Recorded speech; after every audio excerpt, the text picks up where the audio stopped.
សូក្រាតត្រូវបានគេចាត់ទុកថាជាបិតាស្ថាបនិកនៃទស្សនវិជ្ជាក៏ប៉ុន្តែទស្សនវិទូដែលគោលគំនិតមានឥទ្ធិពលខ្លាំងយូរអង្វែងនិងទូលំទូលាយជាង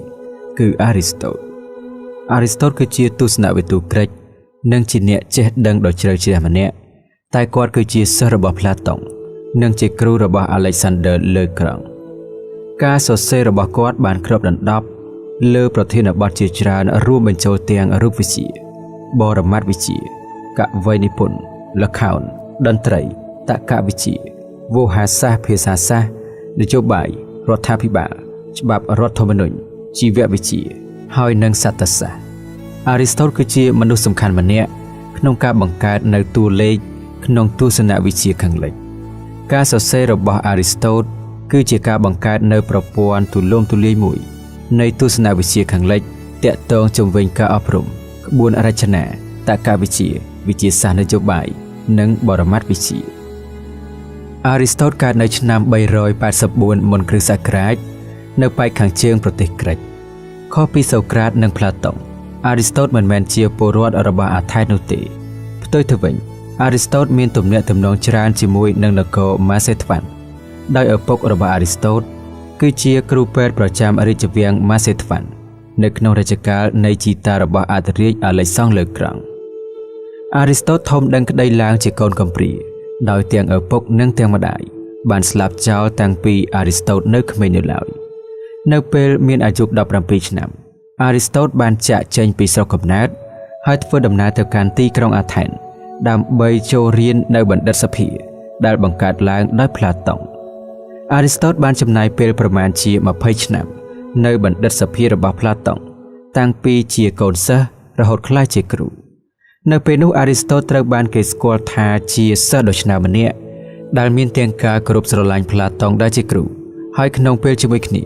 ក៏បានធ្វើការរិះគន់ច្រើនដែរទៅលើគោលគំនិតមួយចំនួនរបស់ផ្លាតុង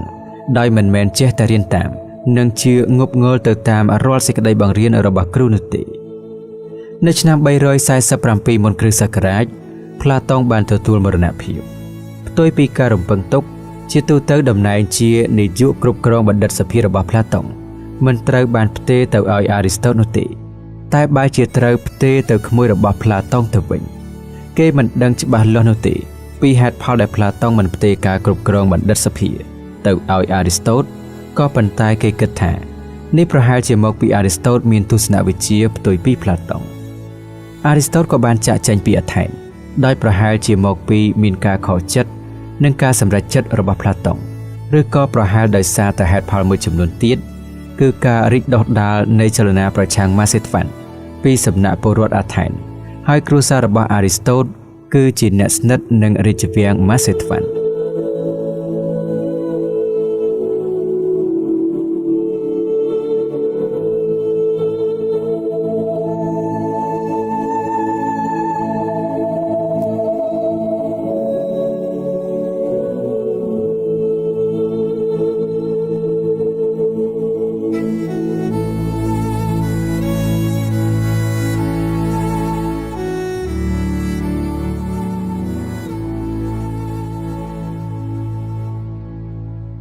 អារីស្តូតបានទៅរស់នៅលើកោះមួយនៅជាប់នឹងព្រំដែនជាមួយនឹងប្រទេសទូគីបច្ចុប្បន្នដោយនៅទីនោះអារីស្តូតបានរៀបការហើយបានចំណាយពេលយ៉ាងច្រើនធ្វើការសិក្សាយ៉ាងលម្អិតទៅលើសត្វសមុទ្រឬហៅថាជីវសាស្ត្រសមុទ្ររហូតដល់ឆ្នាំ342មុនគ្រិស្តសករាជទើបអារីស្តូតធ្វើដំណើរទៅកាន់នគរម៉ាសេថ្វាន់ទៅតាមការកោះហៅរបស់ព្រះចៅហ្វីលីបទី2ដើម្បីទៅបង្រៀនអាឡិចសង់ដែលជារាជបុត្រនិងជាអនាគតអធិរាជចាប់តាំងពីមានសង្គ្រាមហែកហួរគ្នាឯងដែលគេហៅថាសង្គ្រាមពេឡូប៉ូណេសក្រិចដែលធ្លាប់តែជាមហាអំណាចដ៏ធំមួយក៏ត្រូវធ្លាក់ចុះទន់ខ្សោយហើយបុរីរដ្ឋរបស់ក្រិចត្រូវដួលរលំម្ដងមួយដោយត្រូវធ្លាក់ក្រោមការកាន់កាប់របស់មហាអំណាចថ្មីមួយទៀតគឺម៉ាសេថ្វាន់អាថែនត្រូវធ្លាក់ក្រោមការកាន់កាប់របស់ម៉ាសេថ្វាន់នៅឆ្នាំ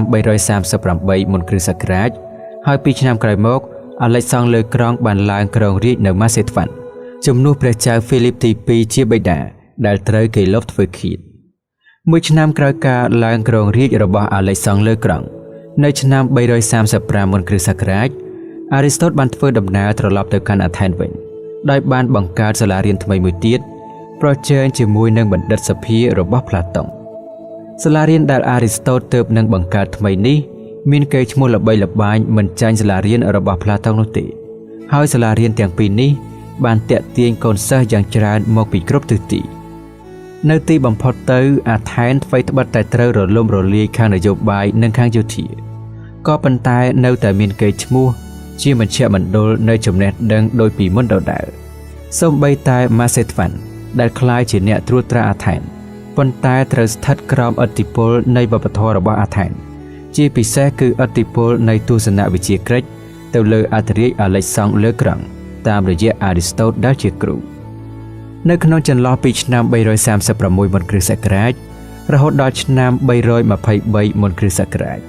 អធិរាជអាឡិចសង់លើក្រង់បានធ្វើសង្គ្រាមវាទីពង្រីកទឹកដីអាណាចក្រម៉ាសេត្វាន់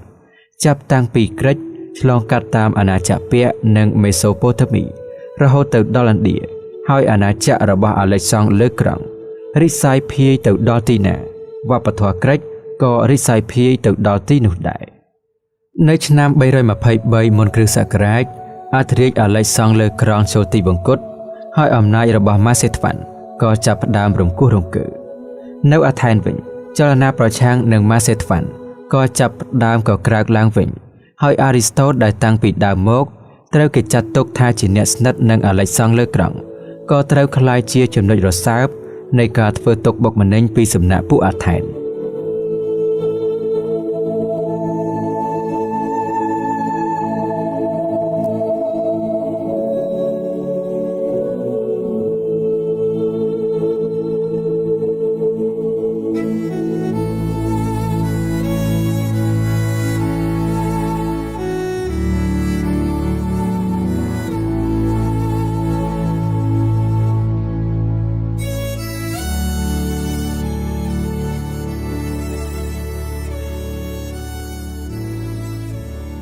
មិនយូរប៉ុន្មានក្រោយការចូលទីវង្គតរបស់អធិរាជអាឡិចសង់លើក្រង់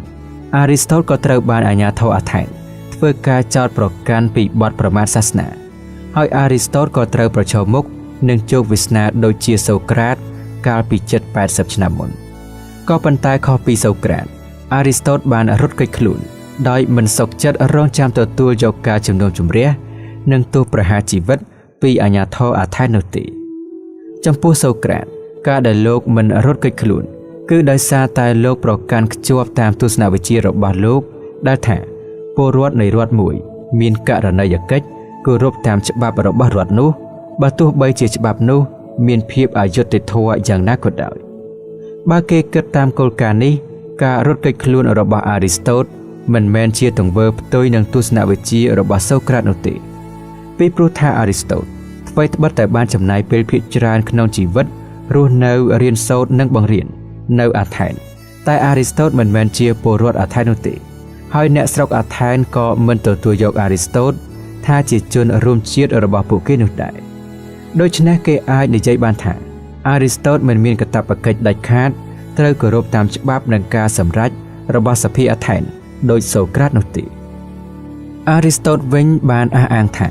ការដែលលោករត់គេចខ្លួនពីការកាត់ទោសគឺដើម្បីបញ្ជាកុំឲ្យអ្នកស្រុកអាថែនប្រព្រឹត្តបាបកម្មផ្ទួនគ្នាប្រឆាំងនឹងទស្សនវិជ្ជាដោយលោកចង់សម្ដៅលើបាបកម្មដែលពួកគេធ្វើទៅលើសូក្រាតម្ដងរួចទៅហើយកាលពីលើកមុននៅឆ្នាំ322មុនគ្រិស្តសករាជប្រមាណត្រឹមតែមួយឆ្នាំក្រោយពីរត់គេចខ្លួនចេញពីអាថែន Aristotle បានទទួលមរណភាពដោយជំងឺដោយនៅពេលនោះ Aristotle មានវ័យ62ឆ្នាំត្បិតថា Aristotle បានទទួលអនិច្ចកម្មបាត់ទៅហើយក្តីតែ Aristotle បានបន្សល់ទុកនៅស្នាដៃជាសំណេររហូតដល់ទៅប្រមាណជា200ហើយស្នាដៃទាំងអស់នោះត្រូវបានរក្សាទុកនៅក្នុងបណ្ណាល័យនៃសាលារៀនរបស់ Aristotle ដែលត្រូវបានគេចាត់ទុកថាជាបណ្ណាល័យដ៏ធំជាងគេបង្អស់នៅលើពិភពលោកក្នុងសម័យកាលនោះនៅក្នុងចំណោមស្នាដៃរបស់ Aristotle ទាំង200នោះមានតែប្រមាណជា31ប៉ុណ្ណោះដែលសេសសល់មកទល់នឹងសម័យកាលបច្ចុប្បន្នហើយក្នុងចំណោមនោះភាគច្រើនលើសលប់គឺជាកំណត់ត្រាផ្ទាល់ខ្លួនដែល Aristotle តាក់តែងឡើងសម្រាប់ការបង្រៀននៅសាលាជាជាងជាសិភៅឬឯកសារសម្រាប់ផ្សព្វផ្សាយជាសាធារណៈ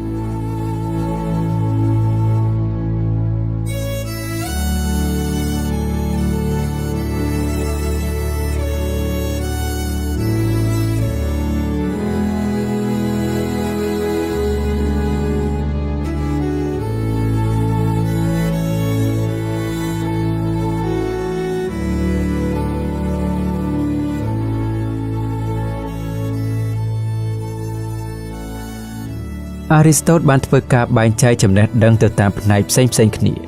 រួមមានចំណេះដឹងផ្នែកសិលធម៌នយោបាយគណិតវិទ្យាជីវវិទ្យាលក្ខណៈហើយទ្រឹស្ដីរបស់ Aristotle ក៏មានលក្ខណៈទូលំទូលាយគ្របដណ្ដប់ទៅលើស្ទើរតែគ្រប់ផ្នែកផងដែរចាប់តាំងពីទស្សនវិជ្ជានយោបាយសិលធម៌សិល្បៈនិងកំណាព្យរហូតដល់ខាងផ្នែកវិទ្យាសាស្ត្រជីវវិទ្យាតក្កវិទ្យានិងវិទ្យាសាស្ត្រទូទៅគឺគណិតវិទ្យានិងរូបវិទ្យាតាក់ទងនឹងទស្សនវិជ្ជានយោបាយគេអាចរកឃើញនៅគោលគំនិតសំខាន់ៗរបស់ Aristotle នៅក្នុងសៀវភៅដែលមានចំណងជើងថានយោបាយជាទូទៅគេសង្កេតឃើញមានសម្ដីមួយឃ្លារបស់ Aristotle ដែលមាននៅក្នុងសៀវភៅនេះហើយដែលត្រូវបានគេលើកយកមកនិយាយជាញឹកញាប់ជាងគេរហូតមកទល់នឹងពេលបច្ចុប្បន្នដែលមានន័យជារួមថាធម្មជាតិរបស់មនុស្សគឺត្រូវផ្សារភ្ជាប់ដោយមិនអាចកាត់ផ្តាច់បានពីនយោបាយហើយនយោបាយនៅត្រង់កន្លែងនេះគឺសំដៅលើនយោបាយក្នុងន័យទូលាយពលគឺសំដៅទៅលើជីវិតជាសហគមន៍ឬជារដ្ឋយោងតាម Aristotle មនុស្សមិនអាចរស់នៅតែម្នាក់ឯងបាននោះទេផ្ទុយទៅវិញមនុស្សគ្រប់រូបសុទ្ធតែត្រូវការគ្នាទៅវិញទៅមកហើយមនុស្សចាំបាច់ត្រូវតែរស់នៅក្នុងទម្រង់ជាសមូហភាពឬជាសហគមន៍ហើយទម្រង់ដើមបំផុតនៃសហគមន៍នេះគឺគ្រួសារប្រមូលផ្ដុំគ្នាបង្កើតទៅជាភូមិហើយភូមិប្រមូលផ្ដុំគ្នាបង្កើតទៅជាបុរីឬជារដ្ឋសម្រាប់ Aristotle ការប្រមូលផ្ដុំគ្នារបស់មនុស្សក្នុងទម្រង់ជាគ្រួសារមានលក្ខណៈជាធម្មជាតិយ៉ាងណាការប្រមូលផ្ដុំគ្នារបស់មនុស្សក្នុងទម្រង់ជាបុរីឬរដ្ឋក៏មានលក្ខណៈធម្មជាតិយ៉ាងនោះដែរដូច្នេះនិយាយជារួមមកវិញការរៀបចំរចនាសម្ព័ន្ធជារដ្ឋដែលមានប្រព័ន្ធគ្រប់គ្រងនយោបាយមានច្បាប់មានរដ្ឋាភិបាលនិងមានមេដឹកនាំគឺជាធម្មជាតិរបស់មនុស្សដោយសារតែមនុស្សមានធម្មជាតិផ្សារភ្ជាប់ដោយមិនអាចកាត់ផ្តាច់បានពីនយោបាយដូច្នេះ Aristotle យល់ឃើញថាវិទ្យាសាស្ត្រនយោបាយគឺជាចំណេះដឹងដ៏សំខាន់ជាងគេបង្អស់ដែលប្រជាជនគ្រប់រូបត្រូវតែរៀនទាក់ទងនឹងរបៀបគ្រប់គ្រងរដ្ឋវិញ Aristotle ក៏មិនខុសពីសូក្រាតនិងផ្លាតុងដែរសុទ្ធតែមានគោលគំនិតប្រឆាំងនឹងរបបប្រជាធិបតេយ្យគឺប្រជាធិបតេយ្យដោយផ្ទាល់តាមបែបអាថែននៅក្នុងសម័យនោះទស្សនវិទូសំខាន់ទាំង3រូបនេះសុទ្ធតែមានការយល់ឃើញដូចគ្នាថារបបប្រជាធិបតេយ្យដោយផ្ទាល់ដែលពលរដ្ឋគ្រប់រូបមានអំណាចដោយផ្ទាល់នៅក្នុងសភាបែបនោះវាបង្កើតទៅជាអាណាធិបតេយ្យទៅវិញ Aristotle មានការយល់ឃើញដោយផ្លាតុងថារបបនយោបាយដ៏ប្រសើរជាងគេបង្អស់គឺរបបនយោបាយដែលអំណាចទាំងអស់ប្រមូលផ្ដុំនៅក្នុងដៃមនុស្សតែម្នាក់ហើយមេដឹកនាំនេះគឺជាទស្សនវិទូដែលនៅក្នុងសៀវភៅស្ដីពីការគ្រប់គ្រងរដ្ឋផ្លាតុងបានហៅថាស្ដេចឬទស្សនវិទូបាននិយាយឲ្យងាយស្ដាប់គេអាចហៅរបបដឹកនាំបែបនេះបានម្យ៉ាងទៀតថាជារបបរាជានិយមដែលមានស្ដេចប្រកបដោយទសពិធរាជធម៌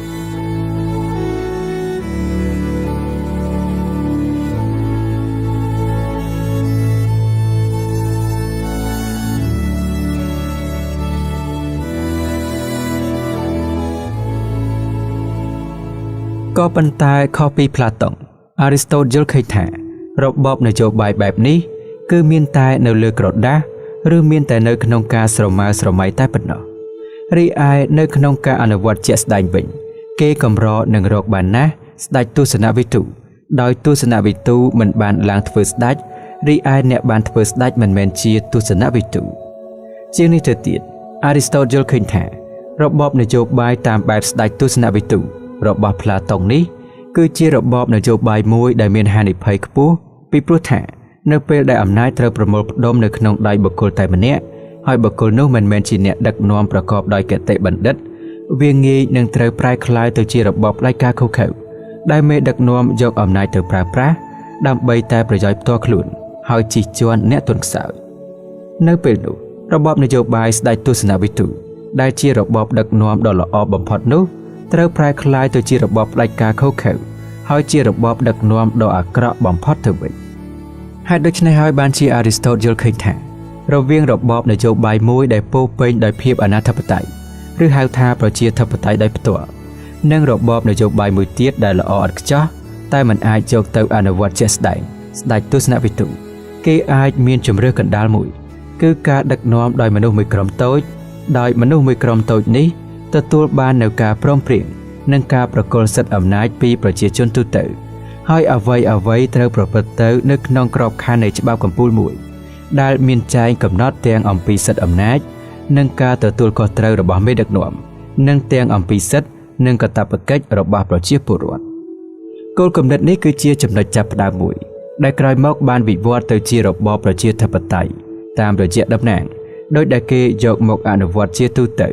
នៅក្នុងសម័យកាលបច្ចុប្បន្នដោយច្បាប់កម្ពុជាដែលអារីស្តូតបានលើកឡើងគឺជាច្បាប់រដ្ឋធម្មនុញ្ញ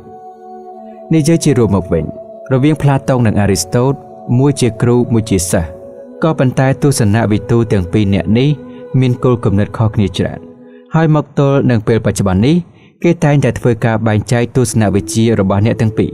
នៅក្នុងមេធាងពីរផ្សេងគ្នាទស្សនវិជ្ជារបស់ផ្លាតុងជាទស្សនវិជ្ជាបែបឧត្តមគតិនិយមគឺសំដៅចង់បានអ្វីដែលល្អឥតខ្ចោះតែពិបាកឬមិនអាចសម្រេចបាននៅក្នុងការអនុវត្តជាក់ស្ដែងចំណែកទស្សនវិជ្ជារបស់អារីស្តូតជាទស្សនវិជ្ជាបែបប្រាកដនិយមគឺផ្ដោតលើអ្វីដែលគេអាចធ្វើបានប្រកបដោយប្រសិទ្ធភាពជាក់ស្ដែងជាជាងភាពល្អឥតខ្ចោះដែលមានត្រឹមតែក្នុងការស្រមើស្រមៃតែប៉ុណ្ណោះ